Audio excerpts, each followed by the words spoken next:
scellée. Quand tu as trouvé mon âme, la porte est scellée. En souvenant la tentation, la porte est scellée. Seul par le sang Christ, le sang de l'agneau. Quand la détresse est autour de moi, la porte est scellée. Shalom, frères et sœurs, toi qui nous suis à la maison, dans ton chambre, je ne sais pas où, mais nous sommes l'église ici de Déthèse, la branche de la chorale tabernacle des adorateurs. Nous sommes là pour vous bénir par notre adoration. Dieu nous a bénis tellement.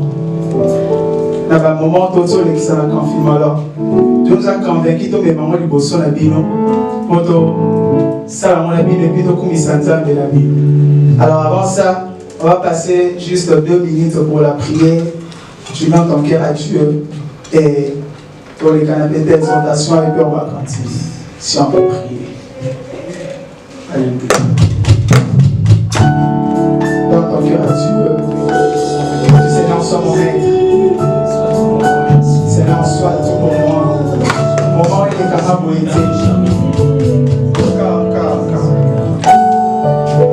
Alléluia.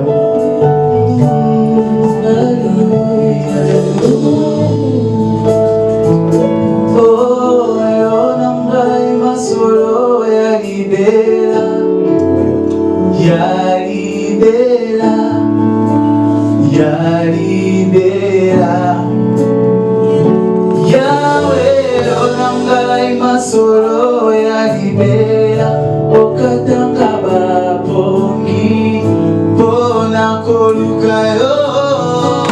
Yahweh, onangai masolo ya libela,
Mon Dieu aime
tous affermis par moi-même. Seigneur, enseigne-nous ce soir. Il est écrit, Seigneur, vous serez tous affermis par moi-même. Enseigne-nous ce soir. Nous prions, Seigneur, que l'esprit est sur le monde, Seigneur. Accueille le corps de ta prière. Et la parole est sainte. Seigneur, nous voulons t'écouter.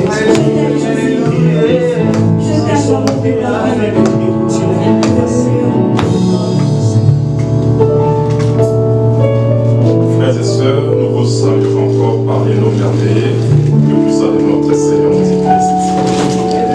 Nous rendons infiniment grâce à Dieu notre Père qui nous a donné ce temps de pouvoir passer dans sa présence. Le psalmiste dit que mieux vaut passer un jour dans la présence de notre Dieu que 1000 ailleurs. Vaut mieux passer ne serait-ce une heure dans la présence de Dieu que 1000 ailleurs. Ce psaume est écrit par Corée. Corée, c'est quelqu'un qui a connu Dieu avant nous. Corée, c'est quelqu'un qui a marché avec Dieu avant nous. Il a vu les bonheurs qui suit un homme qui décide de marcher avec ses dieux. C'est comme ça qu'il nous écrit ces psaumes pour nous dire que nous aussi, nous puissions suivre cette même voie. Aujourd'hui, par la grâce du Seigneur, je voudrais qu'on partage sur un thème que le Seigneur nous a convaincus de pouvoir partager ensemble. Nous allons parler sur le temple de Dieu. Pourquoi nous parlons du temple de Dieu? C'est parce que dans le monde, il existe plusieurs temples. Si vous voulez, pour la petite définition, un temple c'est un lieu de culte. Un temple c'est un lieu de prière. Un lieu où l'homme va pour adorer, pour célébrer et aussi pour rencontrer son Dieu. La Bible nous révèle qu'il a existé et ça existe même après nous, ça continuera encore à exister des temples. Mais dans la Bible, nous avons vu qu'il a existé les temples des Dagon. Les Dagon étaient un dieu païen auquel on donnait des sacrifices humains. Ce n'est pas ça notre problème. Voilà pourquoi nous avons voulu préciser que nous voulons parler du temple de Dieu. Pourquoi? Parce qu'il n'y a qu'un seul Dieu qui est véritable Dieu, créateur du ciel et de la terre. Tous les autres dieux, la Bible dit que ce sont des idoles. Ils sont des yeux mais ne voient pas. Ils sont des mains mais ne touchent pas. Ils sont des pieds mais ne marchent pas. Mais notre Dieu, c'est le véritable Dieu qui voit et qui parle, qui touche et qui guérit. Voilà pourquoi nous voulons parler du temple de ce Dieu ce soir, bien-aimé. Le roi Salomon, ce puissant homme de Dieu, auquel la Bible dit qu'il n'a jamais existé un roi sage comme lui. La Bible dit qu'il avait bâti un temple à l'honneur de son Dieu. Et chaque année, la Bible nous dit que tout Israël descendait à Jérusalem pour adorer son Dieu. Et c'est comme ça même que la Bible dit que non, il y avait un jour qu'on appelait Yom Kippour, le jour d'expiation. C'était un jour où tous les peuples apportaient leurs offrandes, apportaient leurs sacrifices et venir dans la présence de Dieu. D'autres venaient pour obtenir le pardon de leurs péchés.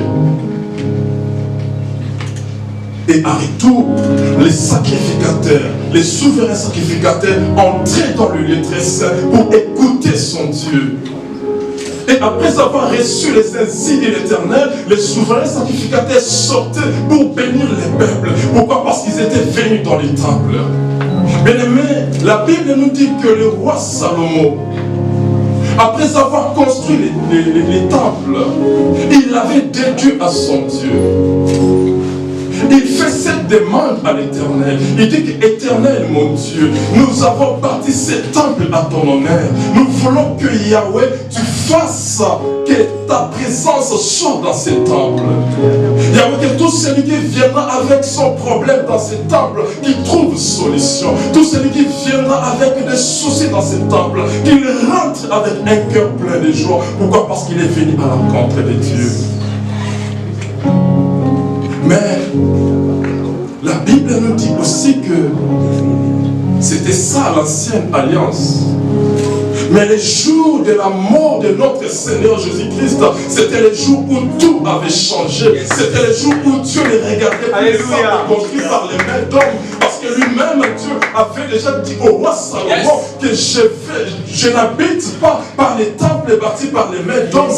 Mais moi-même, je vais me bâtir les temples que je vais construire selon mon modèle, selon mon marque.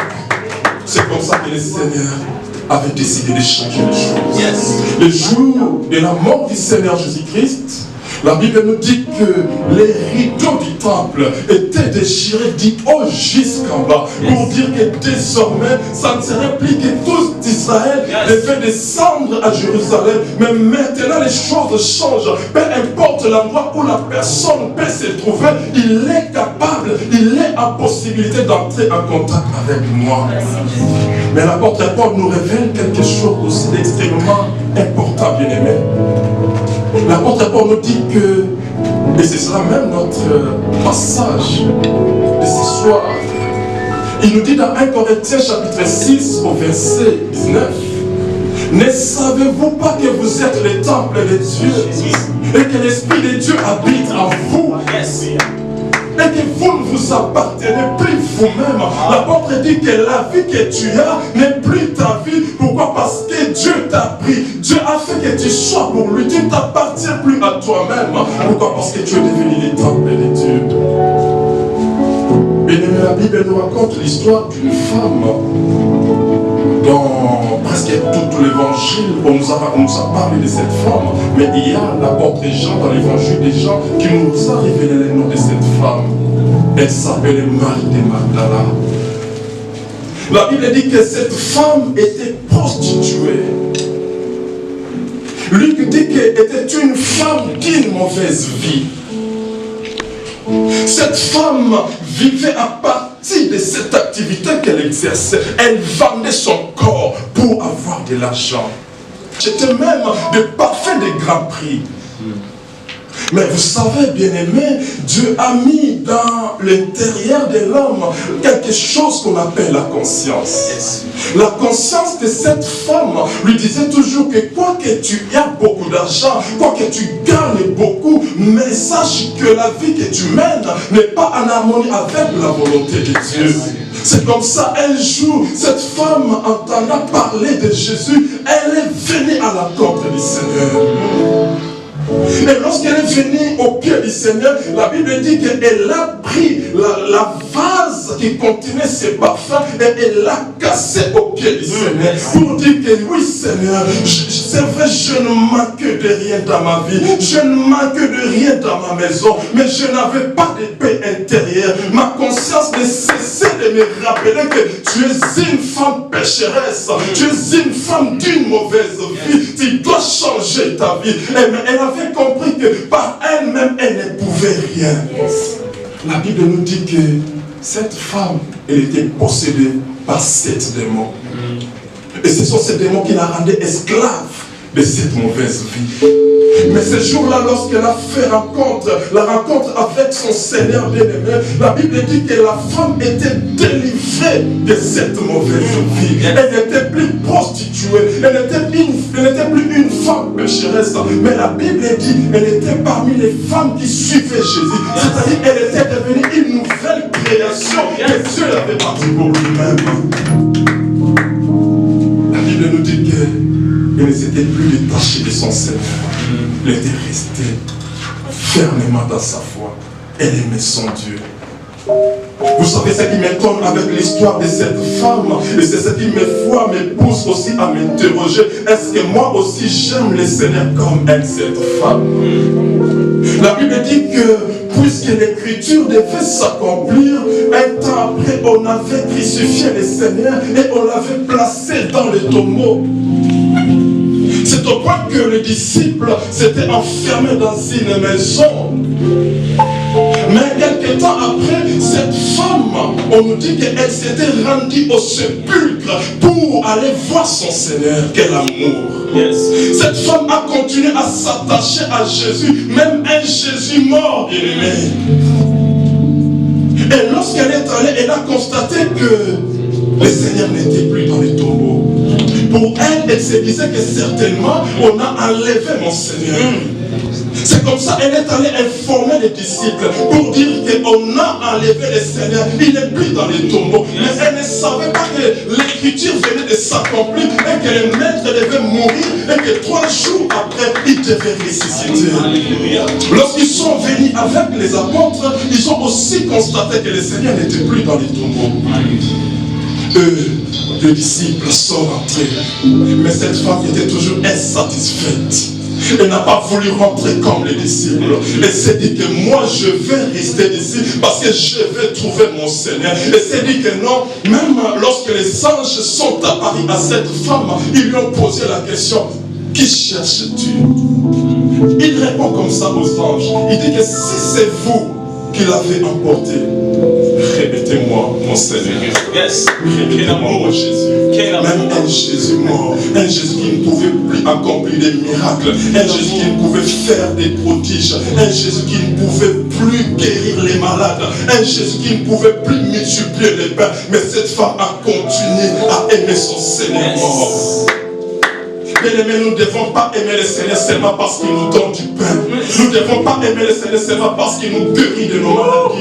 Nous ne devons pas aimer le Seigneur seulement parce qu'il exauce nos prières. Même un Seigneur qui garde silence, bien-aimé, pour éprouver notre amour pour lui. Continuons à s'attacher à ce Dieu. Continuons à suivre ce Dieu. Parce que au temps marqué, le Seigneur finira par se révéler.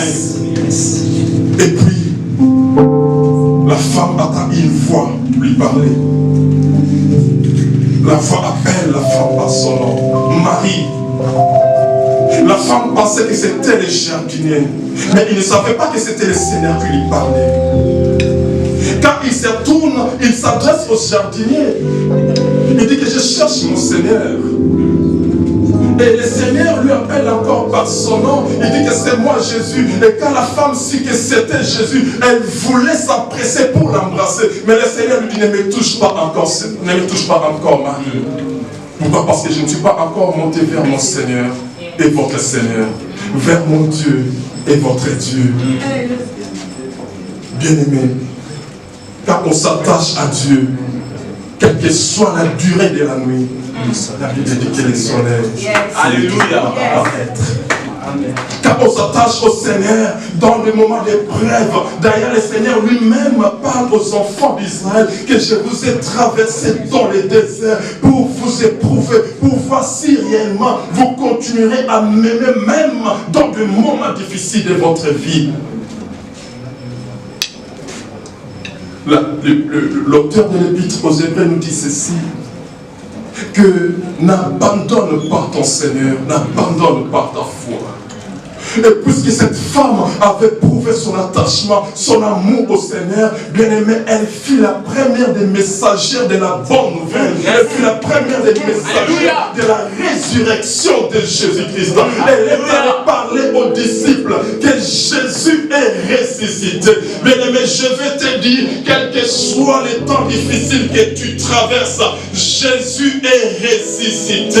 Il finira par apporter solution à tes problèmes. Marie n'était plus rentrée dans sa mauvaise vie parce qu'elle avait compris une chose, que Jésus devenait une nouvelle créature. Mon corps n'est plus pour la prostitution, mais mon corps est devenu le temple de Dieu. C'est comme ça l'apôtre parle aux Corinthiens, que ne savez-vous pas, c'est-à-dire que ces frères bien-aimés auxquels l'Esprit du Seigneur appartenait continuaient toujours à vivre comme ils étaient encore dans le monde. Ils continuaient toujours à vivre une vie charnelle alors que les choses avaient déjà changé. Alors que les choses avaient déjà changé. Yes. Je vous demande, mes bien-aimés, donnons-nous à Jésus. Alléluia. Et toi, ma bien-aimée, mon bien-aimé qui m'écoute, si tu n'as pas encore donné ta vie à Jésus-Christ, il n'est pas encore tard pour toi. Yes. Il n'est pas encore tard pour toi. Le Seigneur est là pour toi. Il veut te sauver. Il veut entrer dans ta vie. Il veut faire de toi son temple. Parce que Dieu avait dit à Salomon que je n'habite pas par les temples construits par les mains d'hommes. Je vais me bâtir moi-même des temples. Et les temples que Dieu s'est bâtis, c'est mon corps. C'est ton corps.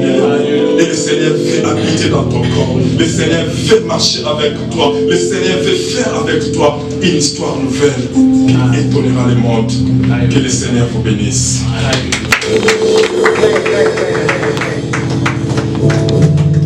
Alléluia. Maintenant tu es un enfant de Dieu, tu peux adorer maintenant.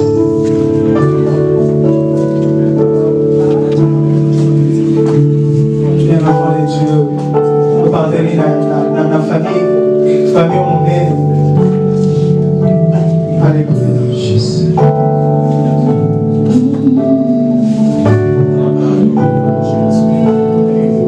Alléluia. Nous sommes dans ta présence.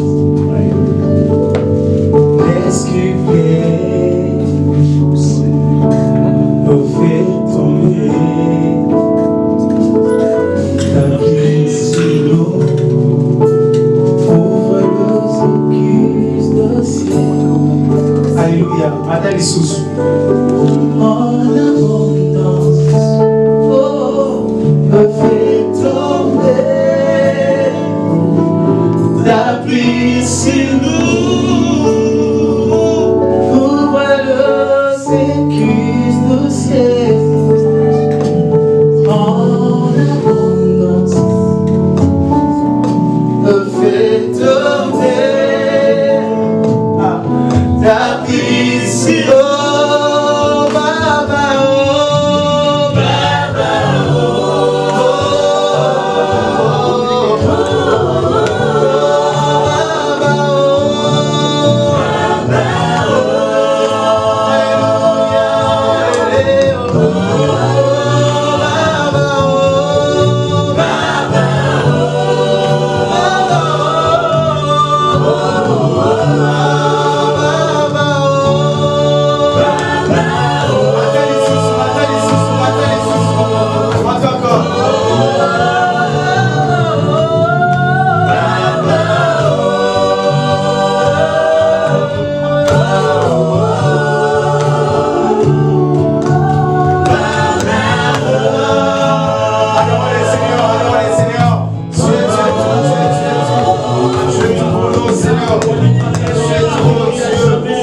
Alléluia.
Père, au nom de Jésus, le plus grand, alléluia. Le nom de Jésus est plus grand, le nom de Jésus est plus grand, le nom de Jésus est plus grand.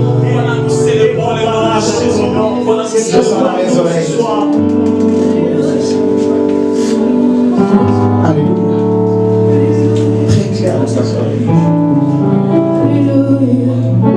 Tu vas toucher. Tu vas transformer. On va terminer avec ça. Alléluia. On va terminer avec ça. Alléluia. Alléluia. Hosanna.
Hosanna, celui qui change nos vies. Oui, Hosanna, celui qui nous amène sur la Hosanna, Hosanna, alléluia, Hosanna, Hosanna, celui qui change nos vies. Hosanna, celui qui est plus grand. Hosanna, celui qui est oui, c'est pourquoi j'ai dit, Jésus est l'amour, parce que tu ne le pas, mais tu es amour. Il est écrit, tu es l'écriture de l'amour à la croix. Toi, Jésus, Hosanna, alléluia. Je vais prier pour toi. Seigneur, merci pour Bagnon et qui vient à Alléluia.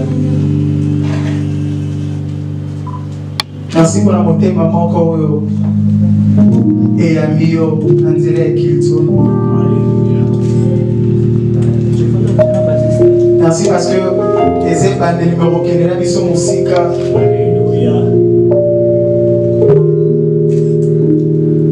Et notre prière ce soir est que garde nos cœurs fidèles à toi. Au nom de Jésus. Bénis la personne. Voilà, Nibiso et Sikanyo Swazali. Au nom de Jésus. Amen. Amen. Merci de vous abonner massivement. Nous sommes les deux tabernacles des adorateurs. L'église Piscine de Bethesda, le représentant légal de l'église est Berger Franck. Et nous bénissons Dieu pour tout. Merci ingénieur, merci à tout le monde, que Dieu nous bénisse abondamment.